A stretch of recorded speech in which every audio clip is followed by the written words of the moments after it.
BNP অতি দ্রুত নির্বাচন চায়। তার কারণ বিএনপি যত দেরিতে নির্বাচন হবে তত তাদের জনপ্রিয়তা কমতে থাকবে। এর কারণ হলো বিএনপির স্থানীয় পর্যায়ের নেতাকর্মীরা তারা রাজনীতিটাকে আওয়ামী কায়দায় রাজনীতি হিসেবে বোঝে।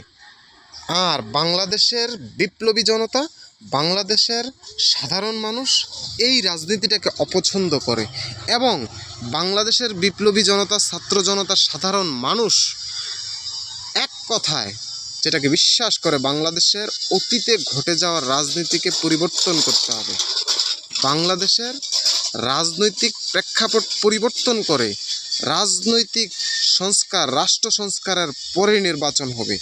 তাতে কোনো স্বৈরাচার যেন বাংলাদেশে আর ফিরতে না পারে এবং কেউ যেন শক্তিশালী স্বৈরাচার হিসেবে আবার জনগণের ঘাড়ে না চাপাতে পারে। কিন্তু সেটা তো চাইবে না।